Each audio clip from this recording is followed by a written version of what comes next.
Speaker sir, इनके मुताबिक गए 2014 के पहले कोई भी अच्छा काम देश में नहीं हुआ और कुछ महानुभावों के मुताबिक देश आज़ाद ही 2014 में हुआ। खैर, आप कितनी भी कोशिश कीजिए, लेकिन इस सच्चाई को नहीं झटला सकते कि आज जो भारत चांद पर पहुंचा उसकी नींव इसरो के रूप में पंडित नेहरू जी ने रखी थी। 2014 से बीजेपी अपने झूठे प्रोपेगेंडा से कांग्रेस की लेगेसी को मिटाने की पुरजोर कोशिश कर रही है, पर इनकी लाखों नॉन बायोलॉजिकल कोशिश के बावजूद दुनिया इस देश को नेहरू गांधी का देश ही मानेगी। ये दुनिया की किसी भी कोने में जब जाते हैं तो इनको गांधी जी के प्रतिमा के सामने ही नतमस्तक होना पड़ता है। ऐसी सरकार और ऐसे वित्त मंत्री से हम क्या उम्मीद करें जो प्याज के बढ़ते दाम के सवाल पर कहती है कि दाम बढ़ते हो तो बढ़ने दो, मैं प्याज नहीं खाती। स्कूल कॉलेज के फीस बढ़ते हैं तो बढ़ने दो, हम शिक्षा नहीं भक्त बढ़ाते हैं। पर फिर भी जनता की प्रतिनिधि होने के नाते मेरा दायित्व है कि मैं लोगों के प्रश्न इस सदन में समक्ष पेश करूं। अध्यक्ष महोदय, पंतप्रधान किसान सम्मान योजना के बारे में मैं बोलना चाहती हूं। पंतप्रधान किसान योजना के माध्यम से किसानों को सालाना 6,000 रुपये दिए जाते हैं। 2,000 रुपये 3 इंस्टॉलमेंट्स में दिए जाते हैं।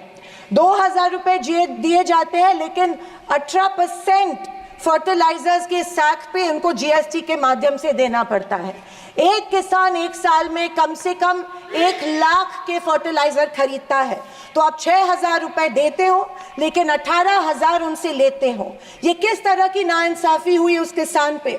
आप मजाक उड़ा रहे हो उस किसान का। 6,000 रुपये देते, 18,000 रुपये जीएसटी के माध्यम में से लेते हो। जब यूपीए की सरकार थी तब फर्टिलाइजर्स और औजारों पे से जीएसटी एग्जेम्प्ट की गई थी। मेरी मांग है कि 2,000 रुपये का जो अमाउंट है, जो 6,000 सालाना मिलते हैं, वो बढ़ा के 12,000 किए जाने चाहिए। अध्यक्ष महोदय, किसान सम्मान योजना, मेरे कॉन्स्टिट्यूएंसी में करीबन 50,000 लोग इस योजना से वंचित है क्योंकि इसको अप्रूवल्स नहीं मिल रहे हैं। जब वो मंत्रालय में जाते हैं और पूछते हैं हमारी योजना को अप्रूवल को क्या हुआ, वो कहते हैं कि दिल्ली जाके पूछो, हमें नहीं पता है। तो किसान योजना, किसान सम्मान योजना का इंटेंशन क्या है? या तो किसानों को फंसाया जा रहा है किसान योजना के माध्यम में से। अध्यक्ष महोदय, फसल बीमा योजना, महाराष्ट्र में, पश्चिम महाराष्ट्र में शोलापुर, सांगली, सातारा, कोल्हापुर में उड़द दाल और अरहर की दाल यहाँ पे उगाई जाती है, लेकिन फसल बीमा योजना मिलती है सिर्फ बाजरा, मक्का और सोयाबीन के लिए।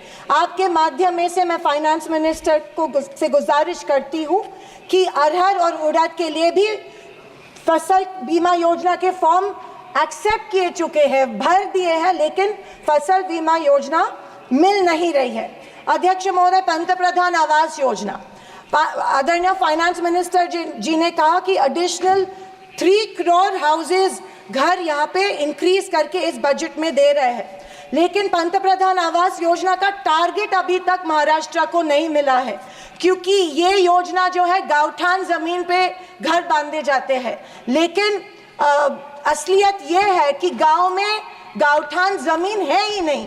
जब कलेक्टर के पास जाते हैं तो कहा जाता है कि गाँवठान जमीन नहीं है, गायरान जमीन ढूंढ के लाओ, हम आपको पीएम आवास योजना देंगे। अभी गाँवठान जमीन लाएंगे कहाँ से?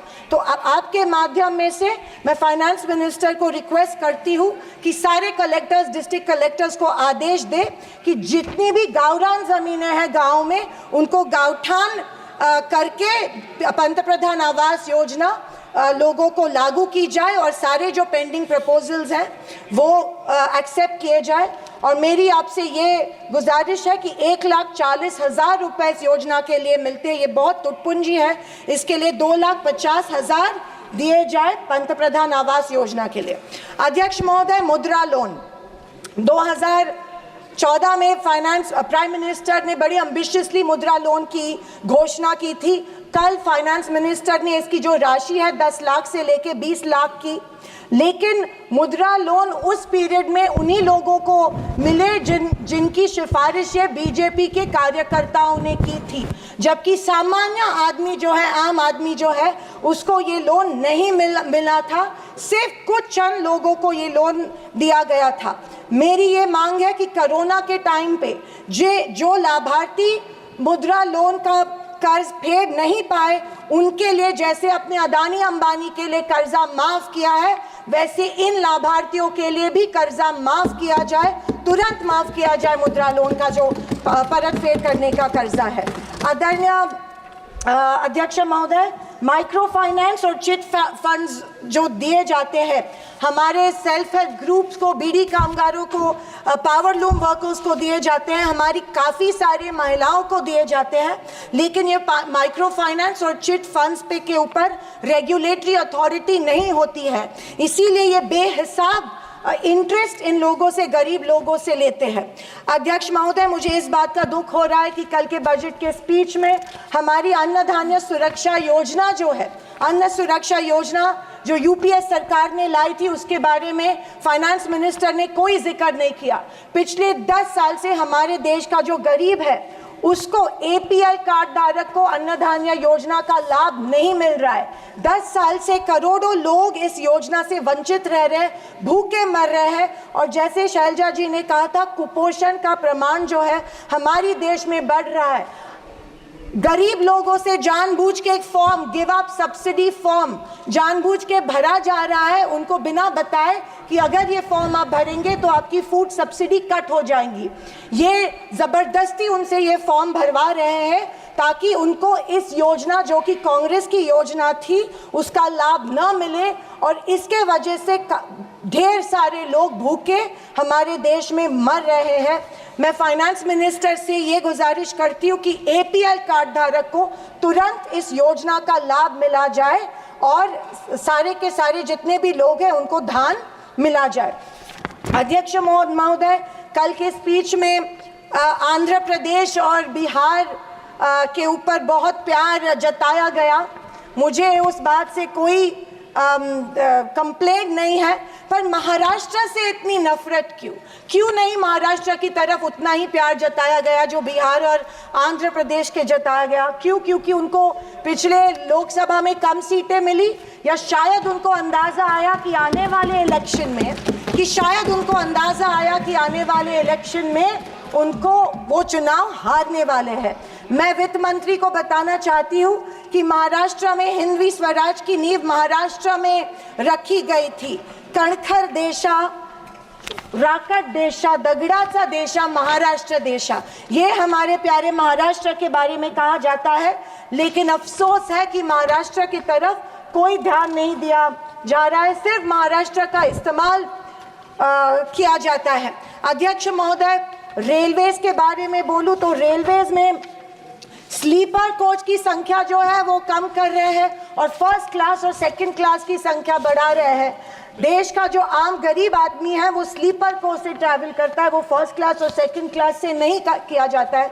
मैं आपके माध्यम में से मेडन स्पीच माध्यम में से गुजारिश करती हूँ कि स्लीपर कोचेस की संख्या बढ़ाई जाए। अध्यक्ष महोदय, मेरी शोलापुर के कुछ मांगे रखती हूँ और मैं समाप्त करती हूँ। हमारे शोलापुर में एयरपोर्ट है लेकिन एयर सर्विस नहीं है। उड़ान स्कीम में आया गया है, लेकिन जानबूझ के वहाँ पे जो चिमनी थी, ऑब्स्ट्रक्शन था, वो तोड़ा गया, लेकिन अभी तक वहाँ पे एयर सर्विस शुरू नहीं है।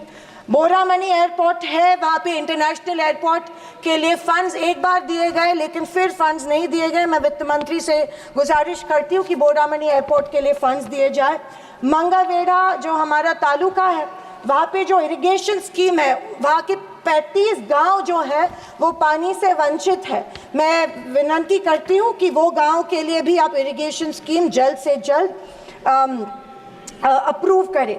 अंत में मैं यही कहना चाहती हूँ कि बीजेपी विपक्ष की अवहेलना कर रही है कि हमें इतनी सीट्स मिली, जनता ने अस्वीकार किया, पर आपके 400 पार का क्या हुआ। पर मैं उनसे कहना चाहूँगी कि हम स्वीकार करते हैं कि सरकार बनाने के लिए पर्याप्त सीट्स नहीं जीत पाए। हाँ, हम हमारी बातें जनता को बेहतर तरीके से शायद नहीं समझा पाए, लेकिन ये भी कहना चाहूँगी कि हार गए तो क्या हुआ, झोला उठा के चल नहीं देंगे, यही डटे रहेंगे। एक मजबूत विपक्ष के रूप में भारत की जनता की आवाज़ बुलंद करते रहेंगे, सिर्फ और सिर्फ इस देश के लिए और इस देश के जनता के लिए। और आखिरी कुछ शब्द कह के मैं समाप्त करना चाहूँगी कि सत्ता की लालच में न फैलाओ समाज में ध्रुवीकरण का रोग, सत्ता की लालच में ना फैलाओ समाज में ध्रुवीकरण का रोग, आपकी हस्ती मिटा देंगे हम भारत के लोग। जय हिंद, धन्यवाद, जय महाराष्ट्र। धन्यवाद।